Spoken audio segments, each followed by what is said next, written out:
এই বোনটিকে প্রতিদিন 5 থেকে 10 জন মিলে ধর্ষণ করা হচ্ছে। ইভেন কি তাকে উলঙ্গ অবস্থায় রাত দিন 24 ঘন্টা রাখা হচ্ছে।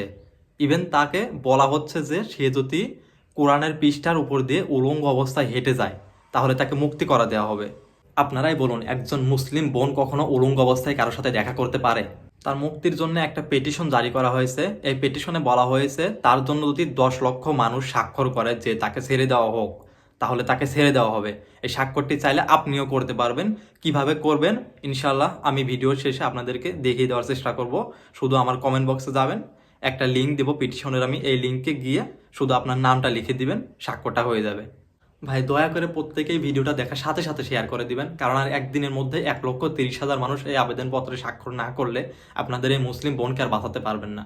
তাহলে এই বোনটি কে, কেন তার উপর এরকম পাশবিক নির্যাতন করা হচ্ছে, এটা তো আমাদের সবারই জানা উচিত, তাই না? ইনার যে শিক্ষা ব্যবস্থাটা চালু করছে সেটা হলো ইসলামিক শিক্ষা ব্যবস্থা। আর এই শিক্ষা ব্যবস্থায় যদি যে কোনো দেশে চালু করা হয় তাহলে বলা হয়েছে যে 5 থেকে 10 বছরের মধ্যে যে কোনো দেশের পরিবর্তন আনা সম্ভব।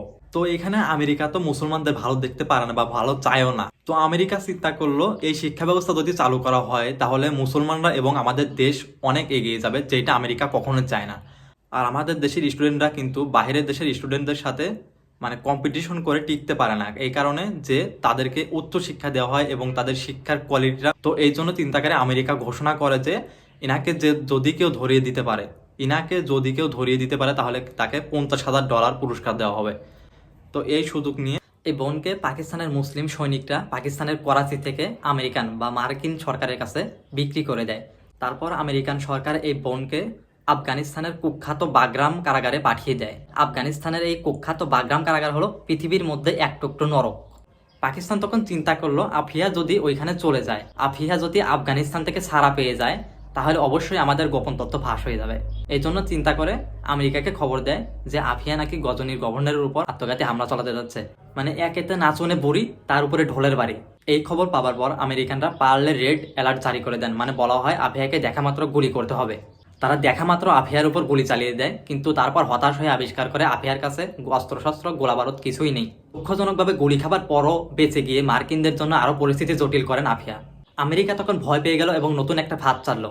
এখন তারা চিন্তা করলো আফিয়া যদি এখন সত্য কথা বলে যায় তাহলে তো আমরা ফেসে যাবো। আফিয়া জানান যে তার জন্য মেডিকেল ও বৈধ সকল ধরনের সাধারণ সুযোগ সুবিধা প্রত্যাহার করা হয়েছে। তারা তাকে প্রতিদিন 5 থেকে 7 জন সৈনিক মিলে ধর্ষণ করতেছে, ইভেন কি সারাদিন রাত 24 ঘন্টা উলঙ্গ অবস্থায় রাখতেছে। আবার তাকে কোরআনের উপর দিয়ে উলঙ্গ অবস্থায় হেঁটে যেতে বলতেছে। বলা হচ্ছে যে সে যদি কোরআনের উপর দিয়ে উলঙ্গ অবস্থায় হেঁটে যায় তখন তাকে ছেড়ে দেওয়া হবে। আফিয়াকে বলা হয় ওই উকিলের সাথে তাকে উলঙ্গভাবে দেখা করতে হবে। আপনারাই বলুন, একজন মুসলিম বোন কখনো উলঙ্গ অবস্থায় কারোর সাথে দেখা করতে পারে? তারপর এই বোন যখন দেখা করতে না যায় উকিলের সাথে, তখন তারা আবারও নতুন করে গল্প সাজায়। আফিয়া মুক্তি পেতে চায় না, আফিয়া নতুন করে সন্ত্রাস সাজাতে চায়। মনে রাখবেন তিনি কিন্তু সেই মহিলা যিনি রাসূল সাল্লাল্লাহু আলাইহি সাল্লামকে স্বপ্নে দেখেছেন এবং বলেছেন যে আমার এই পরীক্ষা কবে শেষ হবে। রাসূল সাল্লাল্লাহু আলাইহি সাল্লাম তখন তো হয়ে বলেছিলেন এটা তোমার পরীক্ষা না, এটা তোমার উম্মতের পরীক্ষা। সবাই মিলে এটা করলে কাজটা খুব একটা কঠিন হবে না ইনশাআল্লাহ। আর আমি জানি ইনশাল্লাহ আমার এই ভিডিওতে অন্তত 500 ভিউজ হবে আজকের মধ্যে। আর এই 500 লোক যদি আপনারা প্রত্যেকে যদি 500 মানুষ যদি ভিডিওটা ভাই শেয়ার করে দেন তাহলে একজন মুসলমান বোন এই পরিস্থিতি থেকে আজকে বেঁচে যাবে। ভাই খুব একটা কষ্ট হবে না। আমি দেখিয়ে দিচ্ছি, শুধু আপনার নামটা আর ইমেলটা লিখে দিবেন। ইতিমধ্যে আল্লাহর রহমতে 8,70,000 স্বাক্ষর পূরণ হয়ে গেছে, আর মাত্র 1,30,000 স্বাক্ষর বাকি। আপনিও চাইলে স্বাক্ষর করতে পারবেন। স্বাক্ষরের লিঙ্ক বা পিটিশনের যে লিঙ্কটা আছে ওইটা আমার কমেন্ট বক্সে দিয়ে দেবো ফার্স্ট কমেন্টে।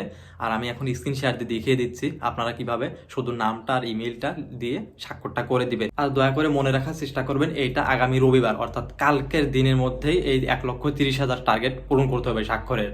আপনি চাইলে 5টা বা 10টা স্বাক্ষর ইচ্ছা করলে দিতে পারেন। আমি অলরেডি 2টা স্বাক্ষর দিয়েছি, আপনাদেরকে বোঝানোর স্বার্থে এখন আর একটা স্বাক্ষর দিয়ে দেখাচ্ছি। ভিডিওর ডেসক্রিপশন বক্সে বা ভিডিওর ফার্স্ট কমেন্টে আমি যে পিটিশনের লিঙ্কটা দিব ওই লিঙ্কটার উপর জাস্ট একটা ক্লিক করবেন, আপনার সামনে এরকম একটা ওয়েবসাইট আসবে। এখানে লেখা থাকবে কমপ্লিট ইউর সিগনেচার, মানে আপনার স্বাক্ষরটা পূরণ করুন। এখানে আপনারা ফার্স্ট নেমের জায়গায় এমডি দিবেন, দেন লাস্ট নেমের জায়গায় আপনার পুরো নামটা দিবেন। এরপর তার নিচে দেখতে পাচ্ছেন ইমেইল, এখানে আপনার ইমেইল নাম্বারটা জাস্ট দিয়ে দিবেন। ইমেইলটা যেহেতু প্রাইভেসির ব্যাপার সেই জন্য আমি একটু হাইড করে রাখলাম। তারপর নিচে সাইন দিস পেটিশনে জাস্ট একটা চাপ দিবেন, তারপর আপনার সাইনটা কমপ্লিট হয়ে যাবে। এরপর চাইলে আপনি মাঝখানে বাম পাশে কপি লিঙ্ক লেখা ওইখানে একটা ক্লিক করে লিঙ্কটা কপি করে সবাইকে শেয়ার করে দিতে পারবেন। কেউ না বুঝলে কমেন্ট করবেন, ইনশাআল্লাহ সেটা সলভ